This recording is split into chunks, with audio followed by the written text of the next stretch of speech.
wonders if the internet's going to say, yes, you can be around for another day. Where he wonders, is the internet going to be like, all right, it's saying we're online on the Periscope. What's the YouTube giving us? What's YouTube telling us? Is YouTube telling us? Is YouTube giving us permission? You know me, I don't believe it till I see it. Till I see it, it's not real. I have seen it. I have seen it, and it is good. What's up, everybody? Good afternoon, if it's afternoon where you're at. Good evening, if it's evening where you're at, which, by the way, it's evening for my guest. My guest today, it's evening where he's at. I'm pretty sure. He'll correct me if I'm wrong on that, but I'm pretty sure it's evening where he's at. And to all my fellow West Coasters. Oh, wait, no. First of all, if you're in the future, Australia, you're in the future, how's it going? Did you fix climate change? We're counting on you. Australia, New Zealand. New Zealand, by the way, New Zealand, it's just life as usual in New Zealand. They're fine. They're back to normal. I saw that in the news, I think yesterday. They're just like, yeah, we're totally good. We haven't had a case, I think, since June, since New Zealand's had a case. They're back. So New Zealand, welcome back to the world. The rest of us still waiting to join. We look forward to catching up to you. But in the meantime, can you please solve climate change for the rest of us? I feel like that's what New Zealand owes the world. Is that fair? They're like, all right, we figured out the COVID. We're good. We'll go ahead and fix climate change for everybody. That's our gift to the rest of you while we are enjoying having a world open again. No pressure, New Zealand, except a lot of pressure. We're counting on you. And to all my fellow West Coasters, good morning. Happy Monday. Good band, by the way. Now, a quick little aside about today's show before I bring my guest in. So at my municipal broadband presentation at my neighborhood council, I was the neighborhood council allowed me to present on municipal broadband, and I was going to go through that in the show today. You know that municipal broadband, which is city-owned internet, that's a big part of the mission of this show. We cover it a lot on this show. Not a lot of shows talk about that stuff, so this is one of the few that does, and we were really going to break that down today. But it's called Get Your News On with Ron, and something pressing is going on in the world that kind of had to replace that. So we will be doing that tomorrow on the show. Tomorrow on the show, we'll be breaking down my municipal broadband presentation because that can wait a day.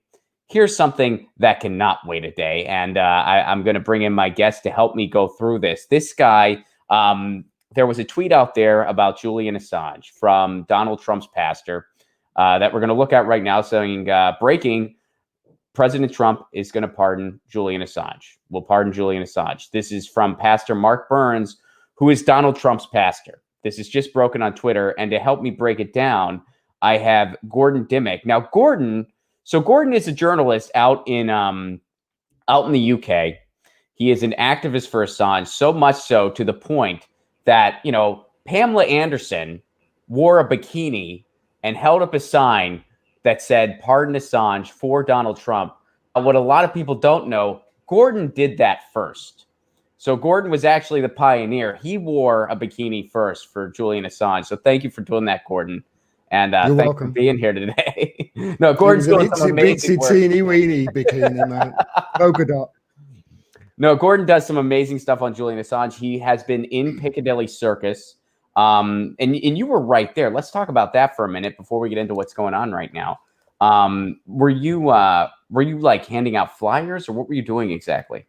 Yeah, I went up on Saturday because London, up until I think Wednesday, it goes back into tier 3. We've got tiers over here because of COVID, and because it was a tier 2, there were actually quite a few people out in Piccadilly Circus. Now, some of the friends that I've met through the Assange campaign, Joe Brack and etc., they sort of have this regular weekly Assange thing at Piccadilly Circus, and you know, there's a few of them that get together, and I went down there just to try and hand out flyers and speak to the public that obviously were getting out for the first time since really COVID hit for the last few months, you know, and trying to get back to normality. And people were really interested to see and to hear what was going on with the Assange case. Many of them were misinformed, obviously, because, well, we know that because of how the media have been reporting it. But yeah, it was a great time with great people. And it was one of the first, it was a good day. There were some positive vibes from it, and the public are really interested in this. Once you get past the spin, and once you get to the truth, and you get past the lies, and you get past the propaganda that's been put out there, the public really do care, and the public can't believe that it's taking place on home soil. When they say to me, "Where is he now?" and I say, "Oh, he's in Belmarsh," they know what Belmarsh is in London. This is our Guantanamo Bay, and they are shocked that he's there for essentially having a 100% record on the truth. Yeah.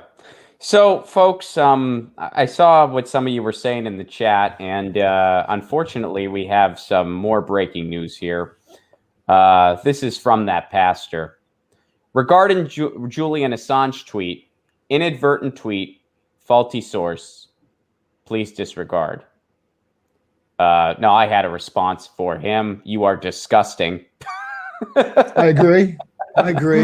And I think a lot of people are echoing that. Here's a friend of the show, Socialist MMA here. Delete your account. You, sir, are the worst person alive. Are you fucking kidding me? You suck. Wow, he really does. Wow. And we're discovering this live, folks. And I know some of you are discovering it for the first time too. Shout out to the people who told me to check.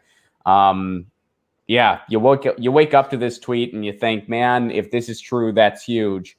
And well, it's not true, which, I mean, I wasn't willing to place money on it, but it's hard not to get a little bit excited when you hear something like that from Trump's pastor. Yeah. It was commendable, though, that everybody didn't jump straight to, oh, he's going to pardon him. It's commendable, especially from, the media sources that I saw, that everybody was like, whoa, if this is true, let's wait. Right. But, yeah, I mean, obviously he's saying it's not true there. I don't know what's happened there, and I don't know whether it was true when somebody's told him to disregard it or what. We don't know what's gone on behind the scenes, but we just got to use it regardless to try and highlight just how important this plight is. And obviously it's trending at the moment on Twitter worldwide, so let's keep it going. Yeah, and Gordon and I were kind of talking about this off mic when we were first getting ready to go live, because this is just such a breaking thing, and we were saying, look, to some extent this is still a win no matter what happens, because it's trending, and because so many people have responded, and because like there's so much public support for this. And I do think it's fair to say the public support is finally growing, and it's thanks to people like you, thanks to Action for Assange, thanks and to you. And you. Well, thanks, man. But like some people like you and Medhurst and Steve and everyone at Action for Assange and Taylor. I mean, y'all were really the boots on the ground, especially for those of us that couldn't be in London, or, it's absolutely essential what you guys have done. Absolutely, yeah, it's a team effort. It's a real team effort. Those guys, whenever I go, when I was there at Piccadilly Circus, it's the same faces over and over again who are out there, rain or shine, they're there. It doesn't matter about the weather, etc. It's the same people, and I always express my gratitude to them. I'm so happy, and you'll know Eric, the old man who's everywhere. I'm like, do you realize how much people love you? And he says, it's not about me, it's not about an individual, it's about the cause, and it's about us all coming together and fighting for the truth. And he can't say it better than that. It's not about one person, it's about all of us. So I got to say this as a quick aside, and then we're going to actually go to Snowden's Twitter here in a second. But I had heard about Piccadilly Circus for a long time, because I'm a big Jethro Tull fan, even when I was a kid, and they would sing about Piccadilly Circus. And I was really disappointed when I finally saw it,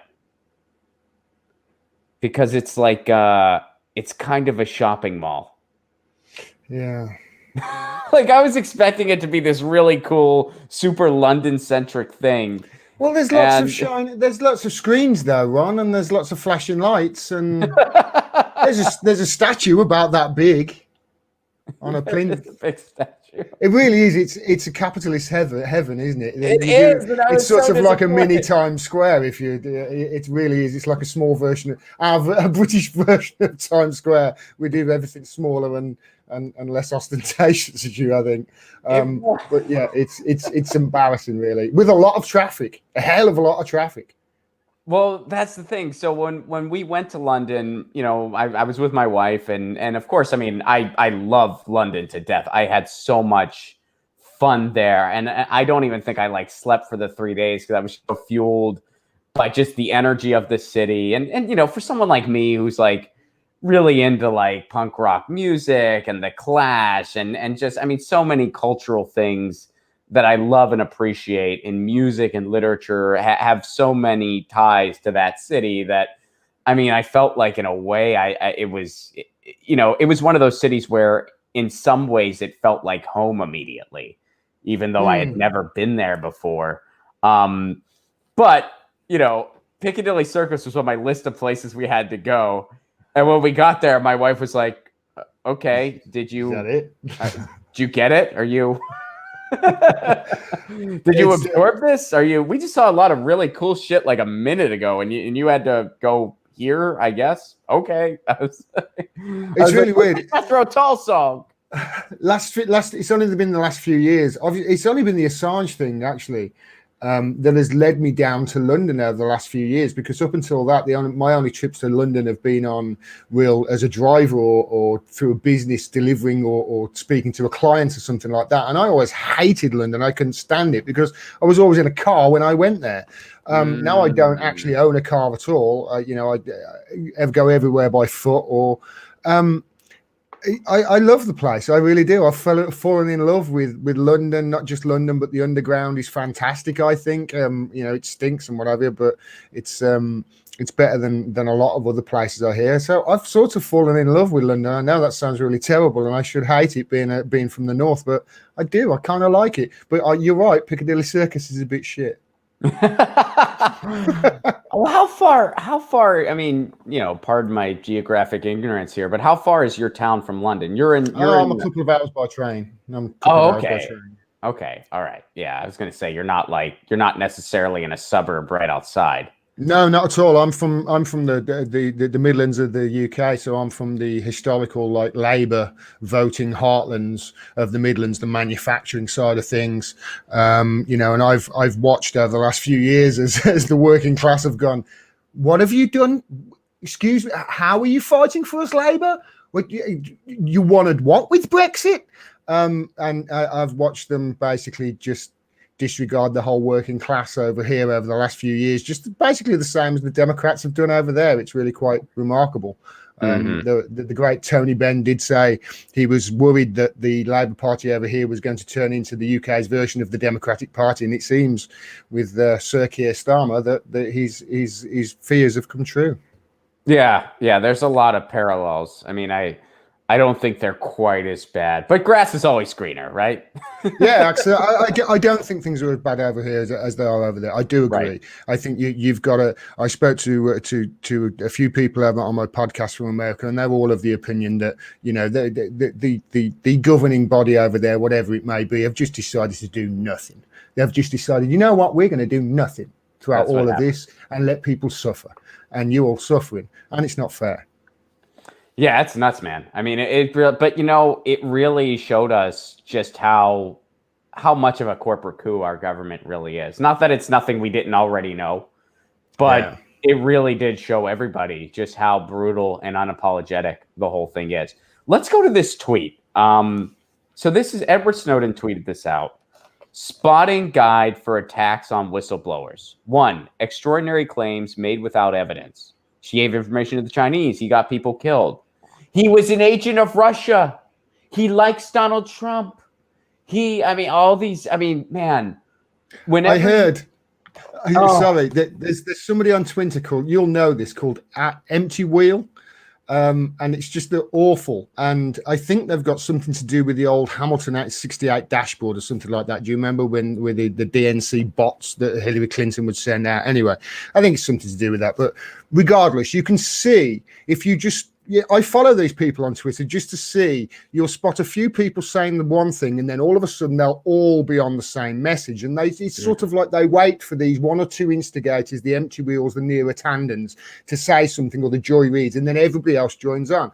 And I've noticed with this Assange thing, the immediate thing that they went to was Trump and is going to do this to Assange because, and I honestly, Ron, it's incredible that they just leap straight to this, because get this, it was a collusion that WikiLeaks dropped the stuff on the DNC to prove the DNC were all liars and rigged the primary against Bernie Sanders to get Trump elected so Trump would give him a pardon. And that is the mental gymnastics these people go through, just outlandish claims with absolutely no evidence whatsoever, but they're all going to jump on it and they're all going to run with it. And before you know, people around on social media and on the streets right now, and I can see that they're all around the world, won't know what's going on because they don't know who to trust. They don't know who to trust. They don't know who's giving them the truth. And without the truth, you cannot have a democracy without actually starting from a basis of fact and true. And they are just muddying the worst waters on purpose, and they're doing it just after you've, I don't know, it's like it's like they're waiting for this civil war to happen on purpose, because then they can I don't know, you know, in the old movies when at the end, sort of like Swordfish and what have you, there's the little twist and there's the smoke screen and they run out the back. It's almost like these people want to do that right now. It's incredible. But we cannot let them get away with this. We have to start with a position of truth. And like Julian Assange says, if wars can be started by lies, then the truth, that's what can start the peace. The peace can start with the truth. Did you snuck something over in your moment? Yeah, of I did. Sorry, I got. Be careful, buddy. Pointing the table. All right. Well, I just don't want any of your property damaged on the behalf of this show. You know, it's all shit, man. Don't worry. It's not worth anything. No, you bring up a very excellent point, because, you know, to folks like you and I, and probably most of the people watching right now and who will listen to the podcast later, the smears on him are so far from any resemblance of reality. And to me, it just starts sounding like the teacher from Charlie Brown, where they're just like, he was helping Trump. Wop, wop, wop, wop, wop, wop. It's like, that's not. There are thousands of unfavorable pieces of information about Donald Trump on WikiLeaks if you did a 2-second search on the frickin' site. So there's no basis in that whatsoever. Russia, he was working with Russia. There's no evidence that was a source. None whatsoever. It's no the evidence harm. Source. It's the harm that does as well. It's the harm that they do. The claims are so outlandish. So outlandish. You know, Luke Harding, who straight up published lies on The Guardian about meetings that never happened. He has faced no consequence for it. And like, what is the name for a journalist who makes their bones imprisoning, not that Luke Harding himself imprisoned Julian Assange, but basically spreading the propaganda that imprisons other journalists? There needs to be a name for that other than just propagandists, because propaganda is harsh enough. We've already got one over here, but you Americans don't like it. It begins with C, and you don't like it. So we've already got a word. That's not what he is. Enough, but because sometimes he's on my your source. That's I so want to say it now, Ron. I really do. I so want to say he's a shit cunt. He's a shit cunt. That's what he is. That's the word. He's a shit cunt. I think that's what Luke Harding is. We need something even worse, because on your side of the bones, that is at times a term of endearment. Yeah, a shit cunt. No, a cunt. A cunt. He's all right. You know, Mickey Flanagan. You know the comedian Mickey Flanagan. He's all right. He's a bit of a cunt, but he's all right. Right. But no, Luke Harding. He's a shit cunt. Oh, so that's what he is. He's a shit cunt. Is He's just that the a worst. thing? Is that if you ever add shit to it, it's automatically bad? Well, this is somebody who let's not forget this. This Luke Harding, he's been making millions off this, off selling falsehoods with regards to Assange for over a decade. He was the one who sold the original script that went on to be a movie that Benedict Cumberbatch, I believe, played Snowden in. That Snowden begged Benedict Cumberbatch, sorry, not Snowden, Assange. That Assange begged Cumberbatch not to be in because it was factually untrue, but it went ahead anyway. You know, it's just propaganda, and this has been happening for over a year now. They don't care about the truth, these people. They only care what version of the truth they can spin, that they can get away with doing what they're doing. And what they're doing is just destroying the fourth estate and journalism. And it's we have got to stop this. We have. One, you spoke about, just if you don't mind, Piccadilly Circus on Saturday. I spoke to so many different people from all walks of life, old, young. Some people were from the UK. They had accents from all over. Some people you could tell from other countries, you know. But once they understood and once they knew the truth, they were all horrified that we were doing it. And this is why our media won't tell the people the truth about it, because they know if people knew, there would be a revolt against it. This is disgusting what is happening to Julian Assange, and it has happened for 10 years, and we cannot let it get away. We can't let them get away from it any longer. Let's get him home for Christmas and force them to do something. You're doing, your friend Jimmy Dore is amazing. He's doing great things at the moment, trying to force a Medicare for all. We're going to talk about that in a minute. Yeah, we've got to do the same thing with Assange. We've got to get on the phone. If you're in the UK, write a letter, go on the Assange website and find out who your MP is and get a letter sent to your MP. Speak to your teacher, speak to your doctor, speak to your lawyer, speak to family. You got, you know, stuff coming up when you're on the phone to them. You know, obviously, if you can't be there over Christmas, speak to them about this. This is truth. This is free speech, and this is journalism that's on the line. And it's on us to make sure this man is free, because if this man is free, your children and grandchildren are going to have a better future. Because if you don't know what the truth is, how can you start making decisions about anything? If you don't know what the truth is, you are going to come to the wrong conclusion. It's as simple as that. And you may have the best intentions, but you're going to be wrong. You know, so getting back to what just happened, you know, why this is in the big spotlight today, which this guy tweeted that Donald Trump's going to pardon Julian Assange. A little bit over an hour later, he tweets that was bullshit. What do you think happened? I don't know.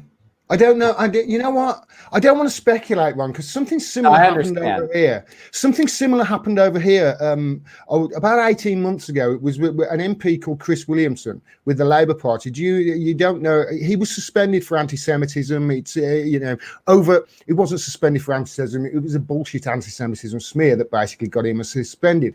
But the thing is, kind of like what they do to Corbyn, right? Yeah, that's exactly what they've done for Corbyn. And I screamed at the time for Corbyn and whatever to stand up for him, and he didn't. I said that they're going to come after you with this if you don't stand up, and he didn't. And now look at what's happened. It's like, I hate being right, I really do. But I remember that he went to the governing body, the NEC, and he actually won his reinstatement to the Labour Party. They overturned the suspension, and then the next day somebody on that panel, they voted 3-2, changed their vote and said, oh, it's some dodgy medicine, I know, I had to visit, so who knows what's gone on there with this guy. It's like, let's just use it, let's just use it. He's trending, let's just go with it and try and force something. I don't want to speculate. Who knows? Have you got any ideas? Well, I mean, I think the obvious things that come to mind, and again, this is all just speculation. I think that there is a chance.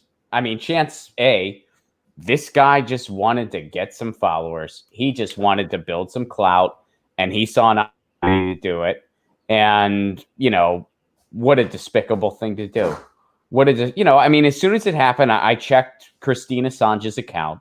I checked Donald Trump's account himself, because it's like, okay, if Donald Trump is going to do this, and this goes for the future too, folks. I don't think it's going to happen, but if it does, Donald Trump will announce it on Twitter. If Donald Trump does pardon Julian Assange, I wouldn't put money on that if I were you. I'm certainly not going to. But if by chance he does, he will announce it via Twitter. So I was just refreshing Trump's Twitter feed until we went live to see if he's going to tweet anything about this. So there's a chance this guy just made up some bullshit for some clout. And then they said, hey, man, what are you doing? I think another possibility, maybe this guy actually does want to see Julian Assange pardoned. I don't know much about Trump's pastor. So I, just disclaimer there. I don't know much. I know next to nothing about the guy. That's it. I just knew who he was because of his bio. Yeah. So maybe he does want to see Assange pardoned. Maybe he talked to Trump about it. Trump was open to it. So he got excited, tweeted about it. And then some people who really called the shots for Donald Trump said, no. Afterwards. Nope. You're not going to do that. And Trump said, okay. And then this guy had to retract it. That's certainly a possibility, I would say, because they do say that he listens to the last person that was in the room with him. So yes. Who knows? Who knows? So they, all we know, what I do know about Donald Trump, or at least what everybody was saying back in 2016. Do you remember 2016, Ron? Do you remember everybody saying, "Oh, thank God, we've seen the back of that year"? Hey, you remember that? Anyway, in 2016, there were also, I remember, like, people like Howard Stern were saying about Donald Trump, all he wants to be is loved. Well, I tell you what, Donald Trump, if you pardon Assange and Snowden, you're going to get a lot of love from all across the aisle. That's for sure. Not left, right, centrist, all around the world, and not just in America. Yeah, and not to mention, man, talk about, dunking on the people who really you don't like. I mean, God, if somebody just every day tweeted him that video of Hillary Clinton complaining about Julian Assange, I mean, it couldn't hurt. It couldn't hurt. No, not at all. It's like, hey, man, you want to quote unquote own the libs. I don't know if you ever heard people say like, own. In the United States, that just means, that refers to basically anyone who's not for the GOP. That you're owning the libs. So that would even though I'm not a liberal, that would include people like me. Like you're owning the libs. It's like 74% of the country by that analysis, isn't it? Yeah, it's a goofy thing that doesn't really mean anything. But like, talk about owning the libs, Donald Trump. You could pardon Julian Assange. And in reality, you wouldn't just be owning the libs, because actual liberals don't like Julian Assange. But you'd also be owning the radical left, because all of us said, yeah, right. We're radical. In your country, we would just be considered on the left. In this country, we're considered watch list. So there is a difference. But what you call the radical left over there, we call David Cameron. That's essentially, they're the same. In fact, I would go so far as to say David Cameron is further to the left than the people that you're calling the radical left, and he's a moderate conservative. It really isn't. Honestly, Ron, I'm watching American news at the moment, and it's quite incredible. This whatever this left-right spectrum is that people look at, I think it's been changed for a lot of different people. What's a radical leftist? Well, you get healthcare and you get free college and. Yeah. What? You get your student loan paid. What's a radical leftist? Well, and when I was saying that, to save the climate. And when I was saying, I was in the scenario, I was speaking to Donald Trump, not you or me. You know what I mean? Like I was like by Donald Trump's optics, I'm the radical left, and that's what I mean. Like, hey, man, you would be owning the radical left because we said you weren't going to do it. We said, I don't think he is. So, hey, man, get your opportunity to dunk on me, Donald Trump. I said you wouldn't do it. Do it. And you're proving all of this, which by the GOP, Donald Trump, and even Democratic metric, the radical left is somebody wants to do something about climate change. That's the radical left. You want to do something about climate change, you're the radical left. So I'm the radical left by their standards. Yeah. So hey, own me, because I said you wouldn't pardon Assange. So teach. I don't think he's going to do it either, Ron. I don't think he's going to do it. I don't think he's got the guts, and I think he knows. Yeah, I just don't think he's got the guts to do it. I think I don't know. I don't know. I just nothing. Nothing. When I look at Donald Trump or any, I see no good coming from any of these people. I just see the only people who are going to change it are the people like you and me and normal people. We need to change this because they're just not going to. What is it I hear a lot of you saying a lot at the moment who are defending Jimmy because he's basically got the wrath of half the country, I think, at the moment. But, you know, power concedes nothing without demand. And we need to start demanding that they free Julian Assange and pardon him and Snowden as well. Yeah, no, absolutely. And yeah, I mean, this is, you know, I appreciate your optimism on it because it's, you know, it sucks that we all saw What's the option? What's the other option, mate? No, I know. No, you're right. You're 110% right. But it's like, you know, we see this tweet and, well, I guess for you it was evening, but for me it was morning. It was the first thing I saw when I woke up. I mean, the first thing I saw when I woke up was that pastor's tweet. And the first thing I thought was, okay, I'm not going to get my hopes up, but if this is true, that's huge. And that's what I tweeted. I said, if this is true, that's huge. And I said, okay, today's Get Your News On with Ron is going to be dedicated to this. So I got to, you know, reschedule how I was going to do the show. I was going to talk about my Muni broadband meeting. That's not going to happen. That can wait till tomorrow. And, you know, let me see if someone's around to talk about this with me. And fortunately, you were available. And, you're welcome. You know, yeah, thank you. And always got time for you, Ron. You know that. And yeah, I mean, but it's just kind of, and I do appreciate that it's gotten an international shot in the arm because it always needs one, and especially during the holiday season. This guy has been in solitary confinement for years, which is torture. He's been tortured for years. That's what's happened. He's away from his family. He's a high-risk individual. So if he gets COVID, he's in a lot of trouble, and he's in a place where there's been, to my knowledge, there's been outbreaks, right? Mm-hmm. Yeah, there's like over 50 people who have caught COVID in Belmarsh right now. It's also worth noting as well that let's remember, for the last 4 years, you and I have been reporting on the amount of fake news and misinformation there is out there. Here's a journalist with a 100% track record of the proof and accurate and true.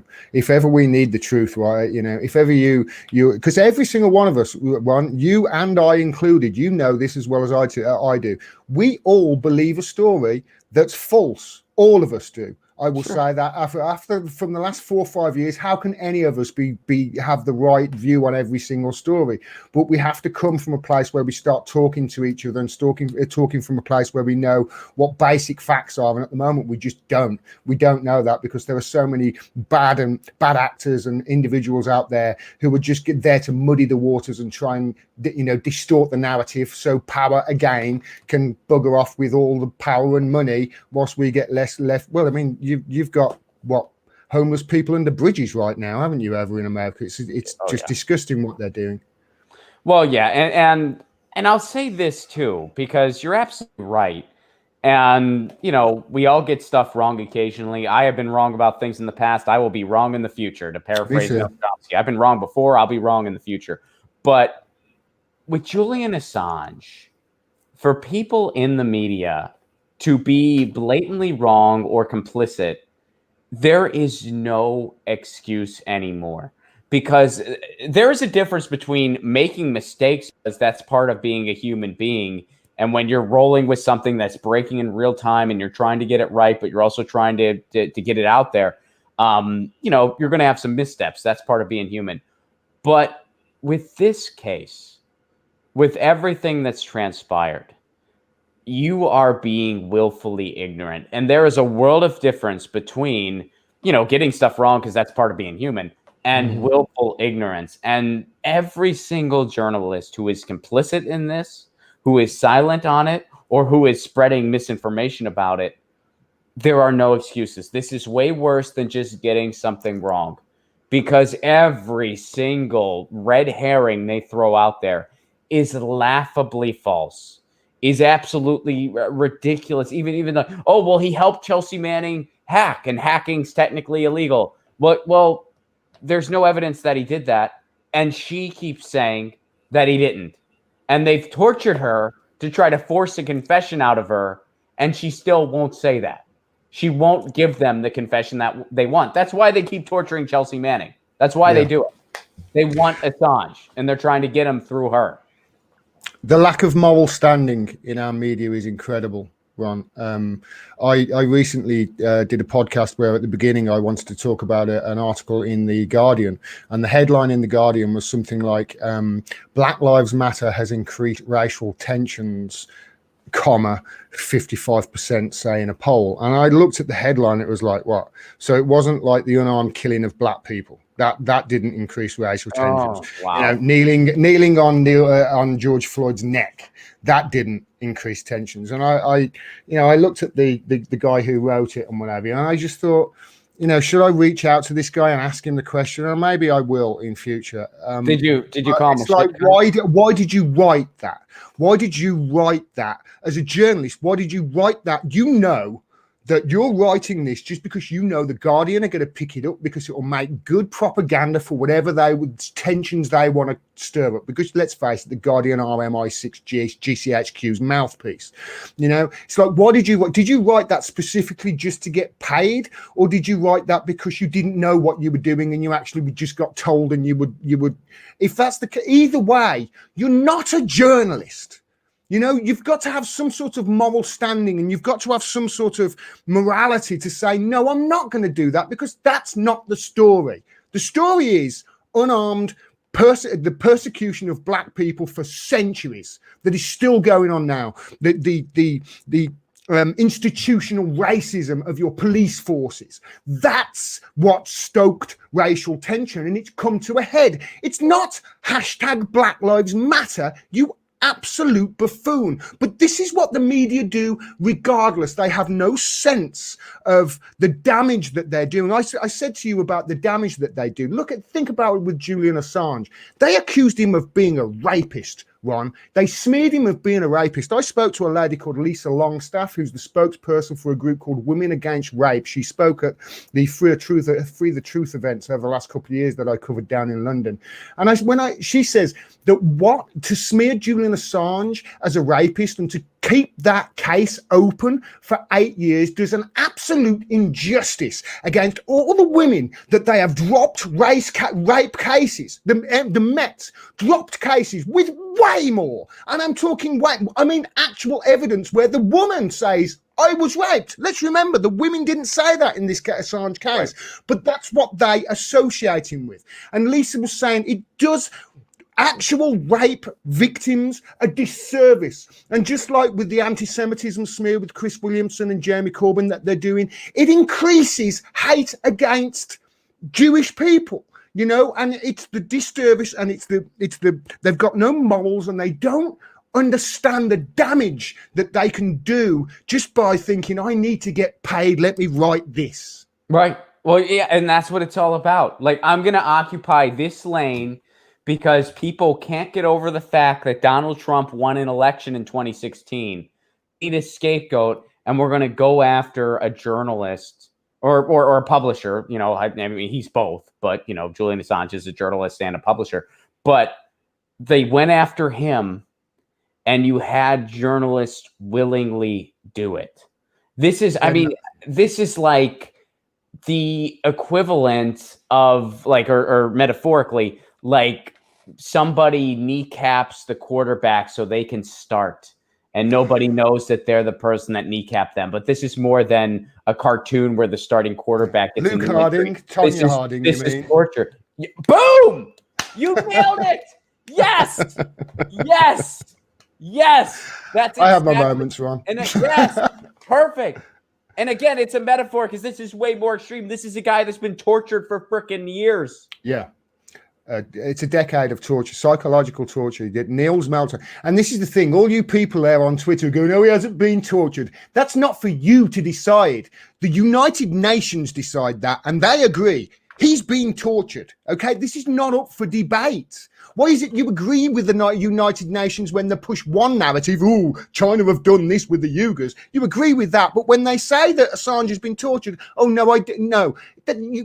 Sycophants! It makes me sick, Ron. Sorry, I'm getting pent up again. No, hey man, let it out, dude. I mean, like you said, that's one of the wins we have from today, and I hope that Pastor sees this show. I know he won't, but if he does, I hope he sees how irresponsible his tweets have been this morning. But you know what? Extremely. You did ignite a fire. So we're gonna take the lemons that you dealt on Twitter. We'll make some lemonade. Absolutely. We're gonna make some freaking lemonade. Yeah, we're gonna make some freaking lemonade. Tanya Harding, baby. Have it, Ron. There you go. It's yours. So let's switch gears. I look forward to getting your take on this. You mentioned what's going on with Jimmy Dore. So here, hold on. Let me back up the video here. So he's the devil incarnate because he wants to give people healthcare. It's just this is incredible from this side of the Atlantic watching on. See, that's what I can't wait to talk to you about. So for anyone not in the know, and I'm sure most of you already know this, but Jimmy Dore, and we covered this on the show. I've also been on the Jimmy Dore show talking about this with Jimmy directly. He came up with the plan that what progressives should do is they should say, hey, Nancy Pelosi, we're not going to vote for you for Speaker of the House unless you give us a vote on Medicare for All. And that puts Medicare for All in the spotlight. That forces a vote on it. That makes all the people who are against Medicare for All, that forces them to vote against healthcare during a pandemic. It forces them to do that. That's putting some fire under people's bellies, folks. That's really fighting the fight. So Jimmy's been encouraging people to do that.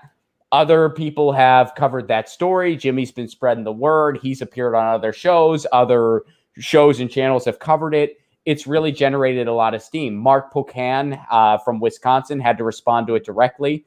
Of course, he doesn't want to do it, and he gave a bunch of bullshit excuses why he doesn't. And Justin, what's Justin's last name? I do know this. Yeah, I feel bad. I'm blanking on his last name. He's an awesome guy. Justin Jackson from the Chargers. He's a professional football player. He's also a big lefty and an activist, and he started tweeting about it. AOC responded to his tweet, and then after AOC responded to him directly, Jimmy's trended on Twitter. So Jimmy Dore was trending on Twitter on Sunday, and that's what's going on here. Here's a video Matt Orfala made. Matt Orfala is a great video maker. This is brilliant. Yeah, let's watch this. This is a fantastic video.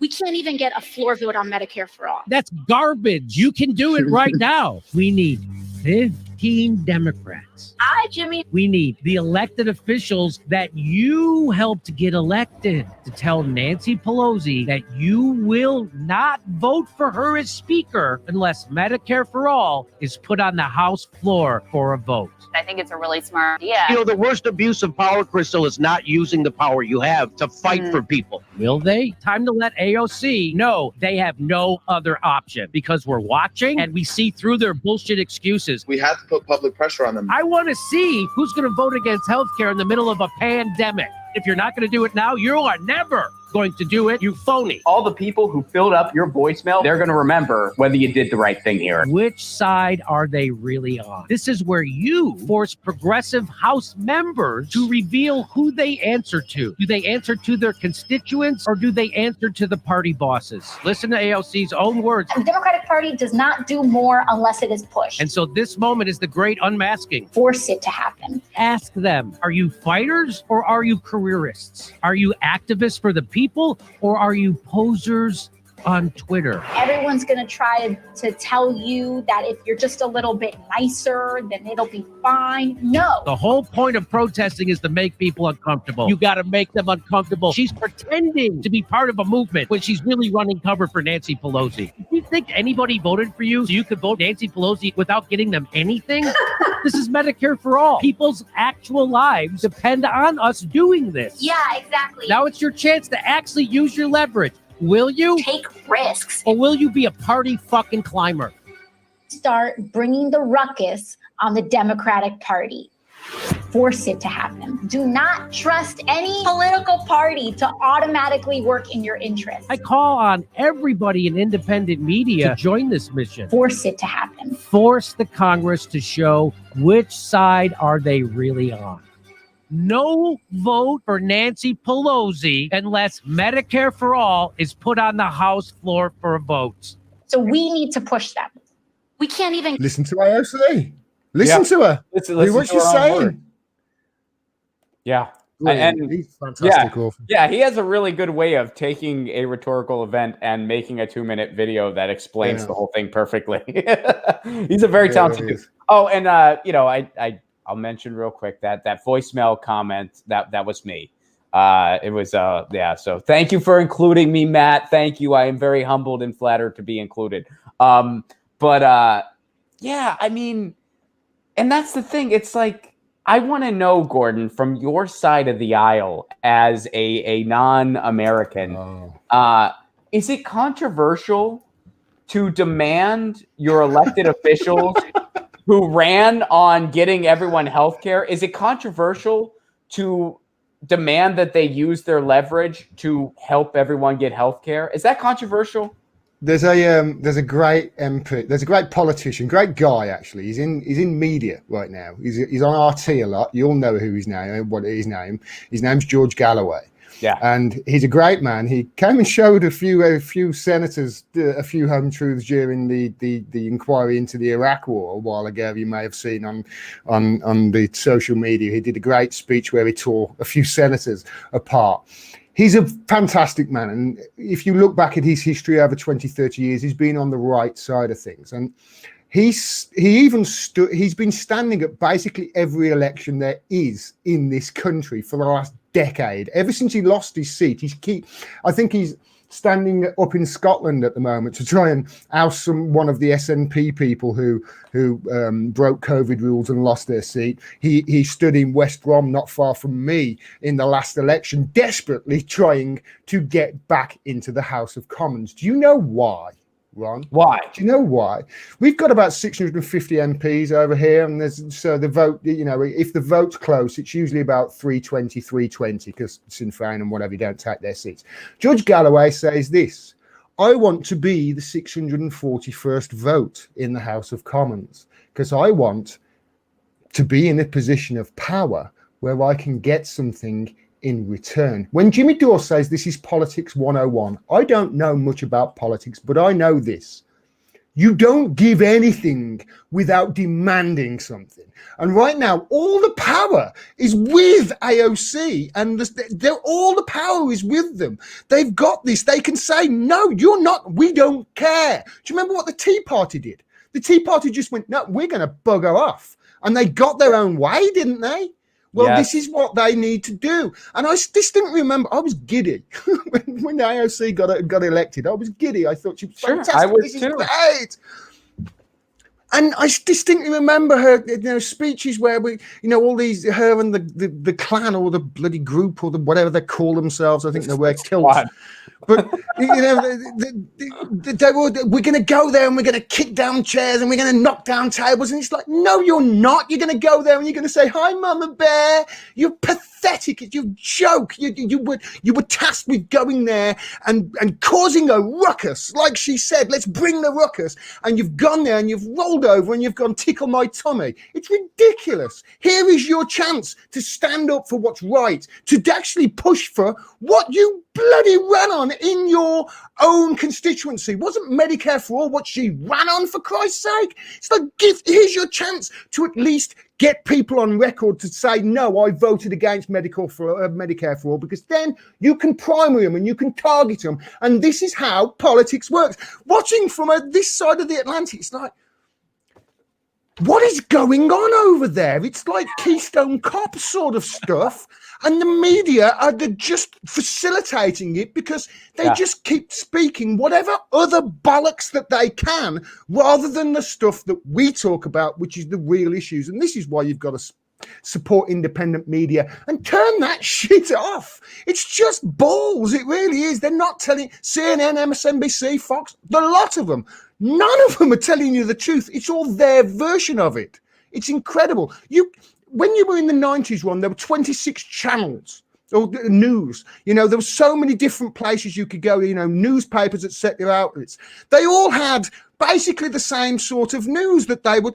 Now you go one place or another, they cover the same story, and it's like there's 3 different versions of this. How can anybody come from a basis of fact? And the facts is, well, AOC, there you go. There's a video by off there that just proves what a hypocrite you are, because you were tasked with going and doing exactly what Jimmy is pushing you to do. And as far as all the other sycophants that are jumping on the AOC bandwagon and saying, yeah, never forget Jimmy. Well, never forget this. You attacked a real progressive, somebody who has a history of being on the side of people, of working class people. You attack that person. Why? Because he wanted to wanted people to force a first ever vote on universal health care during a pandemic. Don't ever forget that. These people who are attacking him right now, they're not your friends. You know why? Because I'm betting that they've got bloody good health care. And from somewhere where everybody gets healthcare, from a country where everybody gets coverage, it's despicable. It's just despicable. You've got a for-profit healthcare system, and you are the ones that are suffering, and they are gaslighting you by telling you that Jimmy Dore's the problem here. He's not. They're the problem, and you've got to stand up and tell them and force them to get this vote through. You've really got to force them to do it, because it doesn't look like AOC is going to do anything if you don't pressure her to do it. Yeah, they don't want to, and it's because they don't want to rock the boat and make their colleagues mad. And it's like, but guess what? We supported you. I mean, people are making it.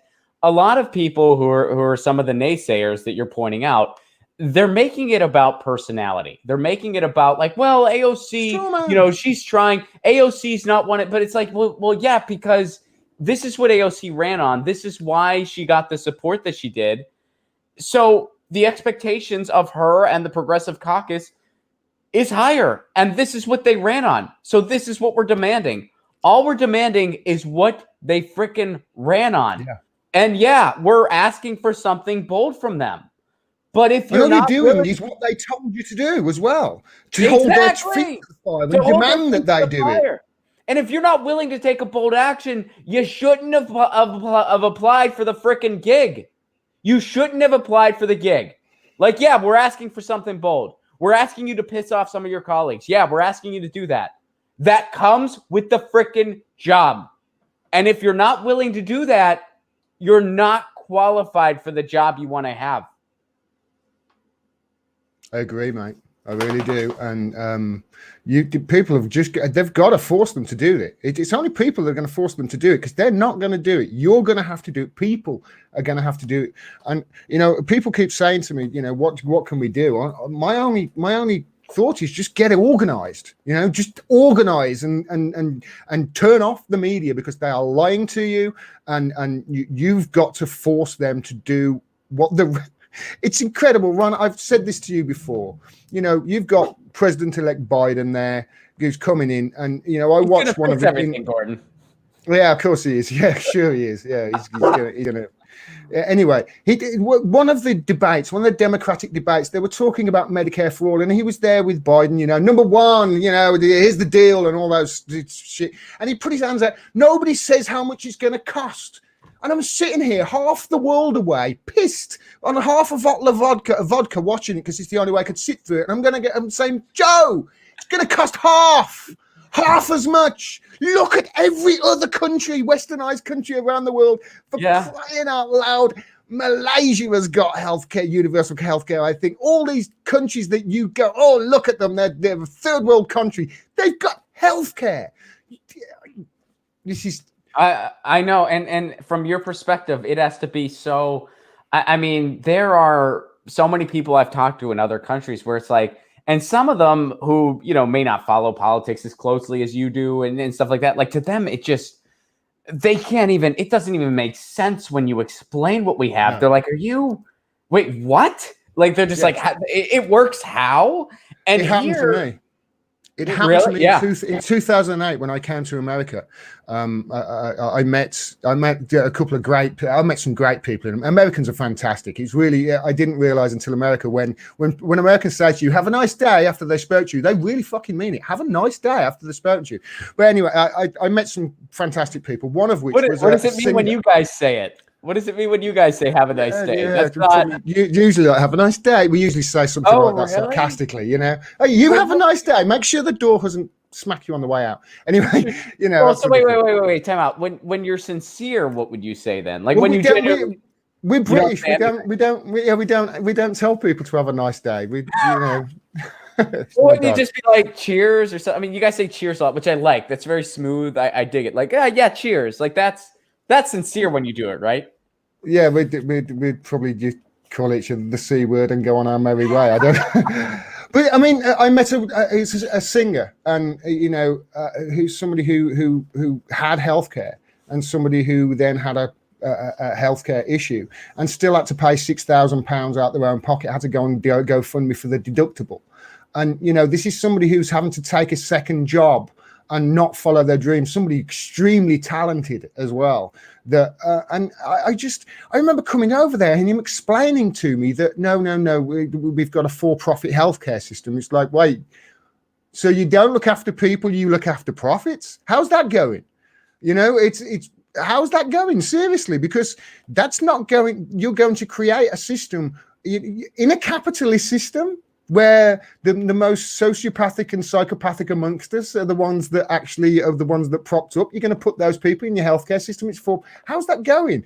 And this was 12 years ago. And I remember him pushing and saying, oh, maybe one day. And it's 12 years later and you're still no closer. I'll tell you why you're still no closer. Because you haven't forced people like AOC to do what you tasked her to do. You know, they got in there. They forgot all the promises that they made. They've got wonderful healthcare, you know, these Congress people have.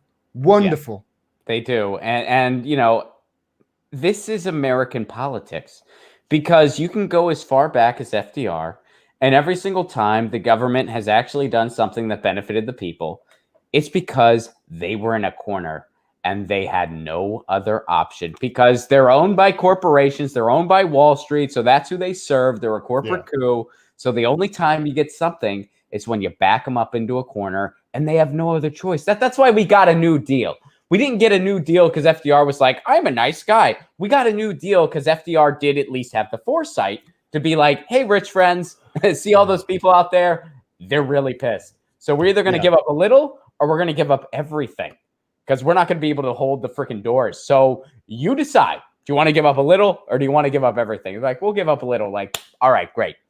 And that's why we got a New Deal. So, I mean, that's just how it goes in this freaking country. You need a movement. You need to be organized. And we have a work culture that makes sure, or not make sure, but does everything they can to stop that from happening.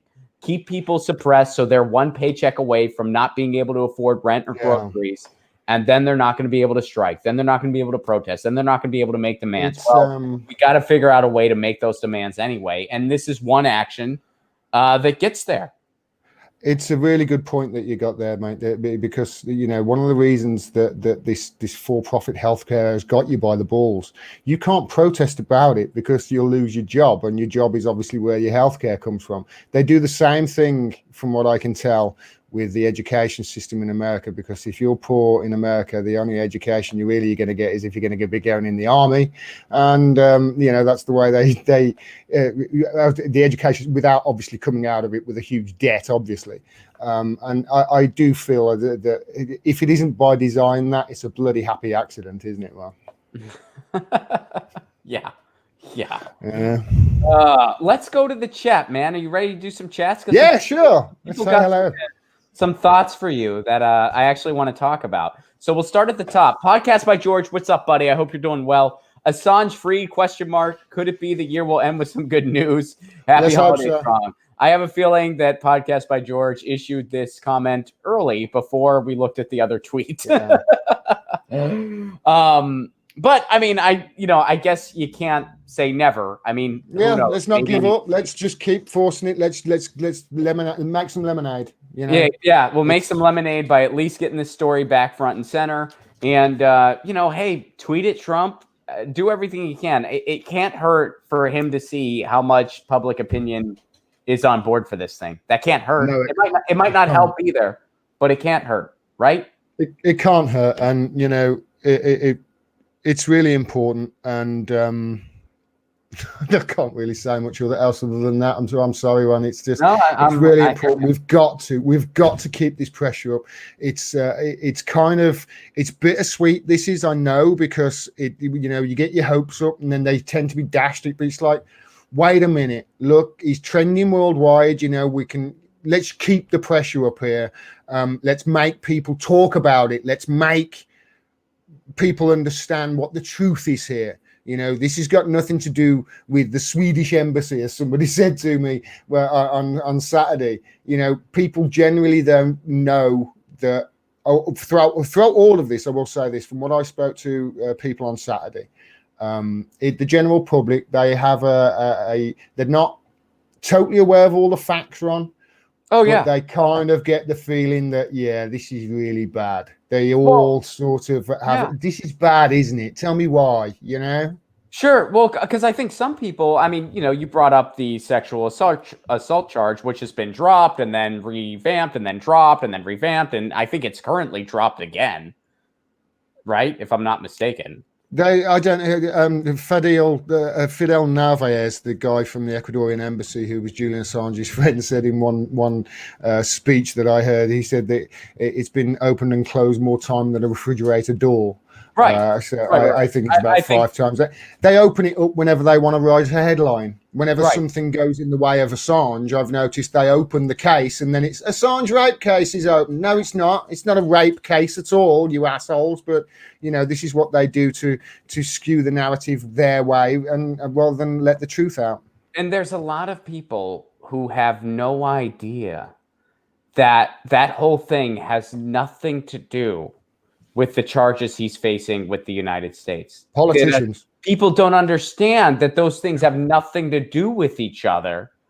And they're like, well, yeah, I mean, it's just... This is why we got to tweet at them. Politicians over here, load of them signed a letter saying that he needs to go to be extradited to Sweden to face his charge of rape. There were no charges, but 30, 40 cross-party MPs over here, these are politicians. They don't know that this is the most important case of freedom of the press and free speech in the history of ever. Yeah.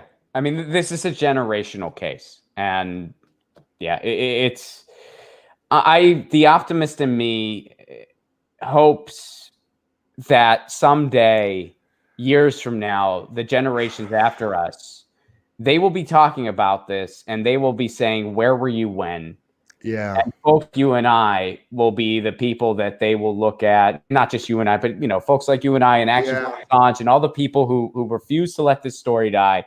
They'll look at people like us and be like, well, those were the people who were on the right side of history. I hope so. I hope so too, man. Really. I hope they look with disdain at the other people who have smeared and slandered and led this campaign of this decade-long campaign of hate and smears in the media. I hope that history is going to look at them with the condemnation that they deserve. Well, here, let me make a more kind of like just honest guess. I think that they will look on history the right way, but but.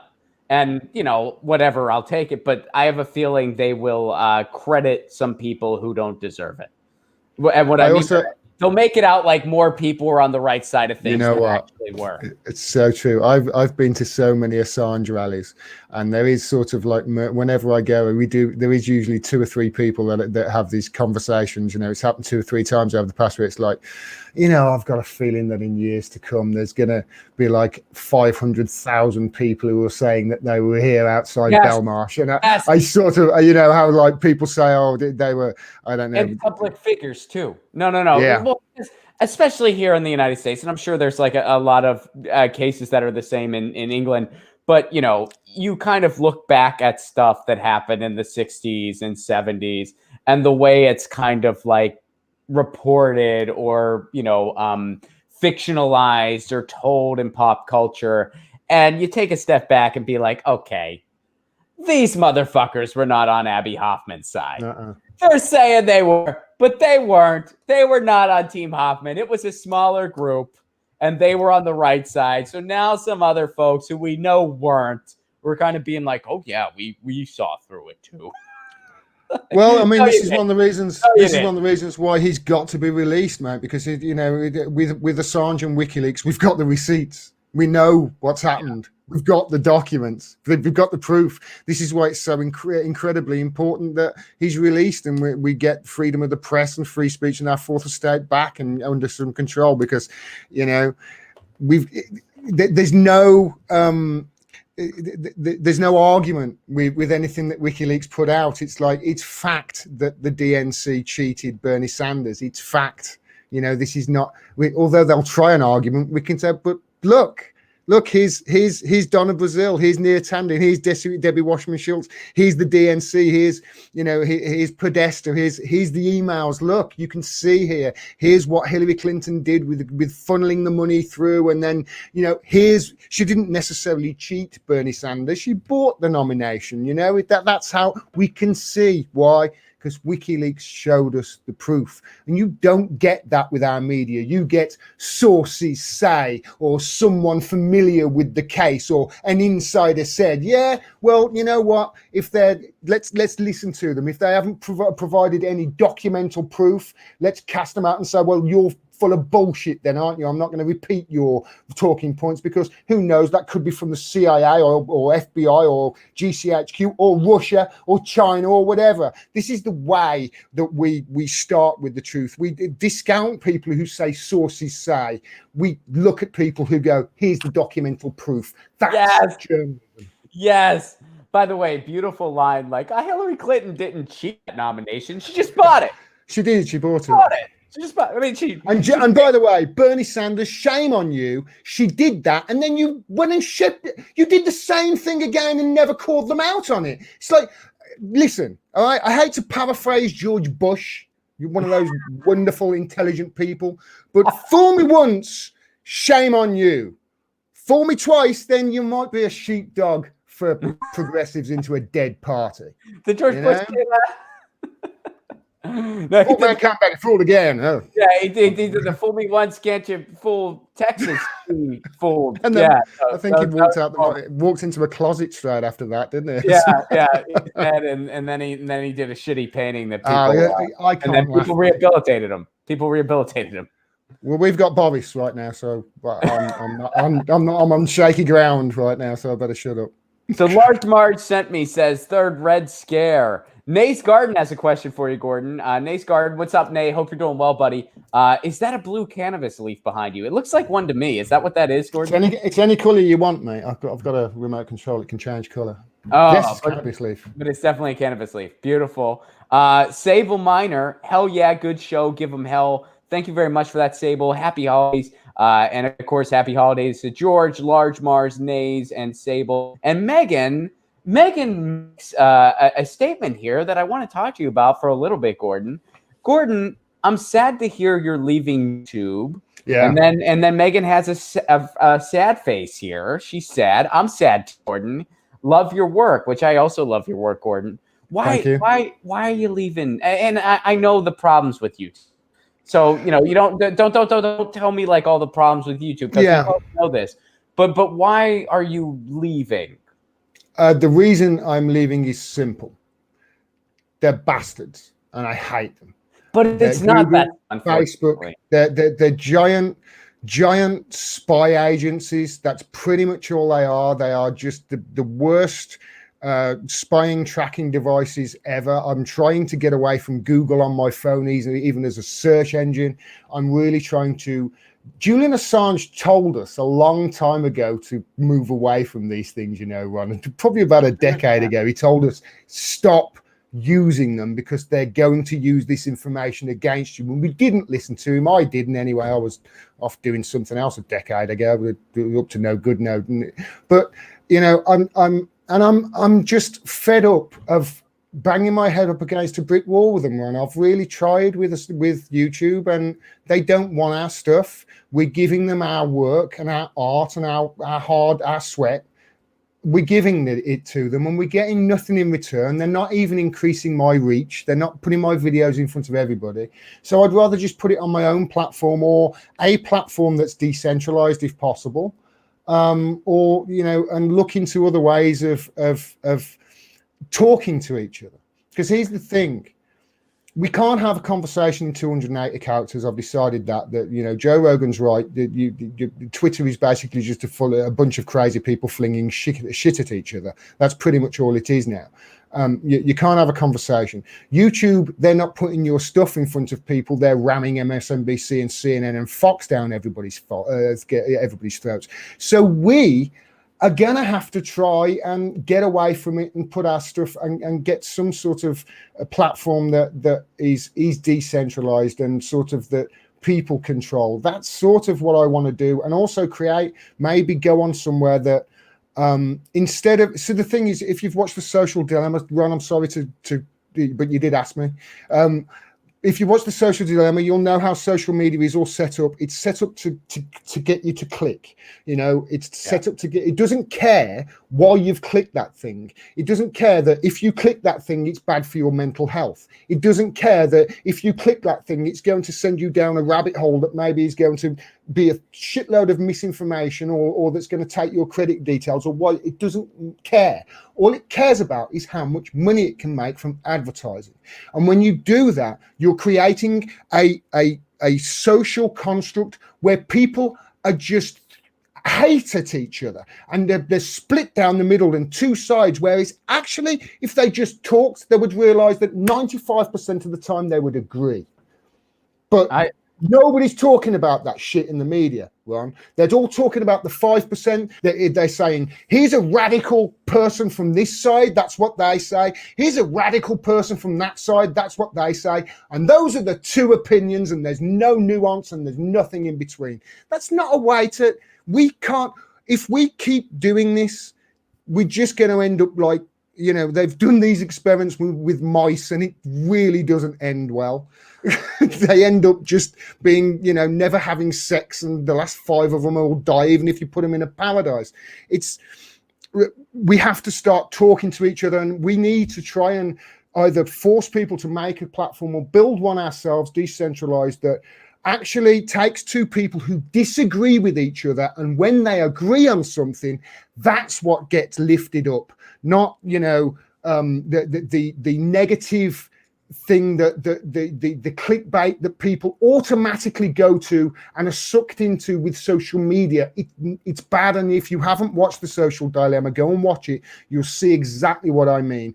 We are leading ourselves down a really wrong path here. If we don't get this under control with social media, and if they now are going to be the arbiters of what is true, then I'm sorry, then I don't want my speech infringed by some spotty eek in Silicon Valley getting 80 grand a year, whatever it is, because he says the right things to his boss at Google or Facebook or Twitter or whatever. I'm sorry, that's why I'm getting away from it. It's nothing else. It's just literally, it's like I'm trying to get away from it, and rather than let them make money off me put my stuff out there, and hopefully then I can get direct payments from people rather than going through Google and AdSense and whatever. And besides which, well, I have no control over what ads go on my channel. And right, when they do monetize stuff, I end up seeing adverts for stuff. I don't want that on my channel. Why are they putting that advert in the middle of my stuff? I wouldn't like that.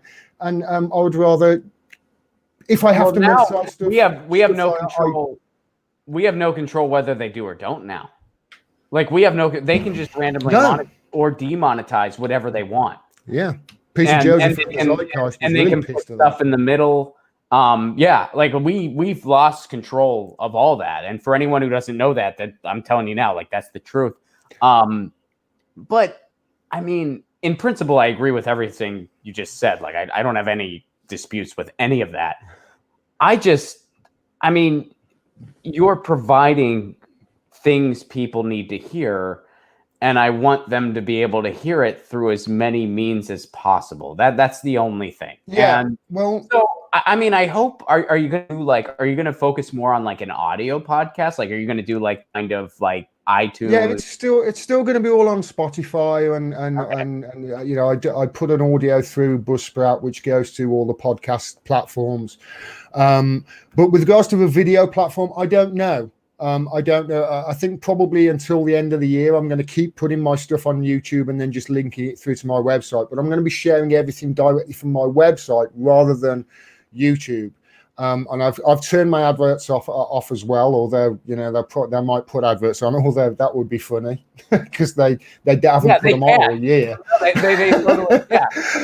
Well, you know, so that's the ironic thing here. Like I get demonetized every day, and I don't even have the option to monetize anymore. Like I'm usually just automatically demonetized, and if I want to turn on monetization, I can't. But they will then just randomly monetize, and you still can go in and try to take it off. Because what they'll do is they'll put a ton of ads in the middle of your freaking video. Yeah. Because they want to just maximize profits, and they don't give a shit if anyone's actually watching. Absolutely. So if they give you an ad, because somebody texted me the first time it happened, they were like, Ron, there's ads every like 5 seconds on your video. Like, it's not watchable. And that's how we found out YouTube was doing this. We didn't do that. We didn't set that up. I don't want an ad every 2 seconds so you can't watch a conversation video. You know, why would I? And when you got podcasts that are like 2 hours long, it can be absolutely drive you mad. So you have to fight that stuff on a daily basis. So, yeah, I mean, I hear what you're saying totally. I just hope that you are able to make sure stuff is still readily available by leaving on the podcast route. What I'm going to do, Ron, is I'm going to, much like Bernie Sanders, what I'm going to do is I'm going to build my email list up. And I think having an email list is good. And obviously I'm still going to share stuff to the social media platforms from the time being from my website and whatever. So people on them are still going to, you know, see me there or thereabouts. But honestly, I am really going to be moving away from social media. And I just think we all need to just move away from it. Not just that, start demanding of the people who govern us, not rule us, the people who govern us, demanding that we get this. You know, you know as well as I do that these platforms, they're the 21st century town squares. Right. So why aren't our government saying, right, okay, we've got a problem here with, you know, nobody knows what's bloody right and wrong because social media just want to monetize stuff and they don't give a shit whether you're getting the truth or not. So let's do it ourselves. Let's create it. If you're a person in the UK or you prove who you are and you get to go on this platform and say what you want, and we will host the stuff for you so long after you die, people can go in and see what you said if you want. We as a country could do that if we demanded it. So why don't we? Why don't we start demanding more of the people that govern us and start saying, no, we don't want Facebook to track us and sell our shit to the highest bidder. We don't want Twitter to decide whether a New York Post article on Hunter Biden, you know, from what I can tell, being extremely corrupt. We don't want you to decide whether that is truthful information or not. I want to read it to myself and decide and have wisdom of the crowd decide, because I don't know whether you've noticed, Ron, but wisdom of the crowd really just tends to work. So if we can drive towards that sort of thing, I just think that we're going to have a better future than what we've got at the moment, which is a bunch of crazy people throwing shit at each other. Perfect. And Vaquera Supreme, Matt of Chapo Trap House, put it succinctly: our techno-feudal future will be an app-based boot in the face. Techno-feudal. Ooh, techno-feudal. Wow. Gordon, where can everybody find you? GordonDimac.com. Perfect. And for the time being, I'm on Twitter at Gordon Dimmock and obviously on YouTube as well. For how long, we don't know. I do have a Patreon, although that will be going. So don't go to my Patreon. I don't know why I even brought it up. Forget that. Go to my website and you can support me and spread the word from there.